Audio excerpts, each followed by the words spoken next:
বন্ধুরা, আপনারা ইতিমধ্যে জেনেছেন যে ভূমি অপরাধ প্রতিরোধ আইনের বিধিমালা এই অন্তর্বর্তীকালীন সরকার ইতিমধ্যে জারি করেছে।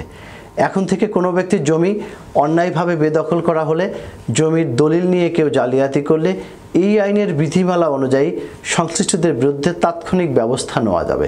কি আছে এই নতুন বিধিমালায় এবং সেটা কিভাবে প্রয়োগ করতে হবে তা নিয়ে কথা বলতে আমি PM সিরাজুল ইসলাম সিরাজ প্রামাণিক, আইনজীবী, বাংলাদেশ সুপ্রিম কোর্ট, আজ আপনাদের মাঝে হাজির হয়েছি। তবে মূল আলোচনা শোনার আগে আমাদের ল টিপস ভিডিও চ্যানেলটি সাবস্ক্রাইব করুন, বেল বাটনে ক্লিক করুন।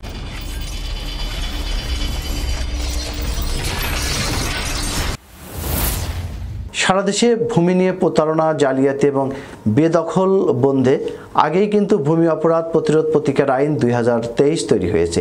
আর এই আইনেরই ধারা 6(1) বিধান অনুযায়ী কোনো দলিল যদি প্রতারণা বা জালিয়াতির মাধ্যমে তৈরি প্রমাণিত হয়, আদালত কিন্তু ওই মামলার আদেশের কপি সংশ্লিষ্ট জেলা প্রশাসক অর্থাৎ ডিসি সাহেব এবং জেলা রেজিস্ট্রার বরাবর পাঠাবে। বিশ্বাস করার মতো যদি তাদের যুক্তিসঙ্গত কারণ থাকে তাহলে সংশ্লিষ্ট কর্তৃপক্ষ ওই ব্যক্তিকে জবাব দেওয়ার জন্য নোটিশ প্রদান করবেন।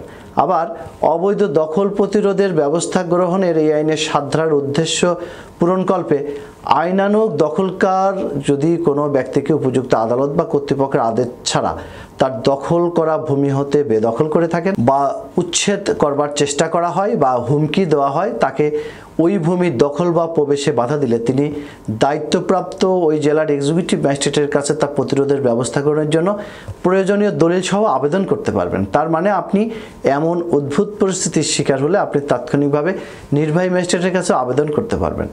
আর এই আইনেরই 8 ধারার উদ্দেশ্য পূরণকল্পে কোনো ব্যক্তিকে উপযুক্ত আদালত বা কর্তৃপক্ষের আদেশ ছাড়া তার দখল করা ভূমি হতে উচ্ছেদ বা দখলচ্যুত করা হলে তিনি তাতে উল্লেখিত দলিল সহ তার পূর্ব দখলীয় ভূমিতে দখল পুনর্বহাল করার জন্য দায়িত্বপ্রাপ্ত ওই এক্সিকিউটিভ ম্যাজিস্ট্রেটের বরাবর আবেদন করতে পারবেন। তাতে নির্বাহী ম্যাজিস্ট্রেট কর্তৃক নালিশি ভূমির দখল হস্তান্তরে প্রতিপক্ষ বরাবর দেওয়া আদেশ প্রাপ্তির 15 দিনের মধ্যে প্রতিপক্ষ দখল হস্তান্তরে যদি ব্যর্থ হন, তাহলে এক্সিকিউটিভ ম্যাজিস্ট্রেট আবেদনকারীকে দখল পুনর্বহাল করতে আইন শৃঙ্খলা রক্ষাকারী বাহিনীর সহায়তারও আদেশ দিতে পারেন।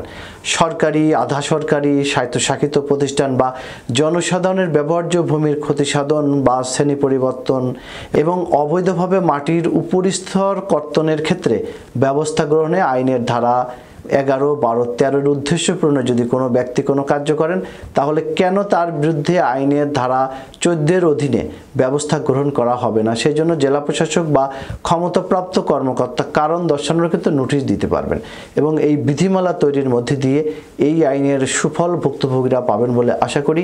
সম্মানিত ভিউয়ার্স, এই আইনের বিধিমালা প্রয়োগে আপনাকে কি করতে হবে আর এই আইনে কিভাবে মামলা করতে হবে, কিভাবে আপনি জমি দখল থেকে রক্ষা পাবেন, কিভাবে বেদখল থেকে রক্ষা পাবেন, এই বিষয়ে আরও জানতে আমাদের সাথে যোগাযোগ করতে পারেন।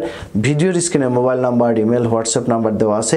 আমরা উপযুক্ত সম্মানী প্রাপ্তির মাধ্যমে আপনাদেরকে আইনি সহায়তা দিয়ে থাকি।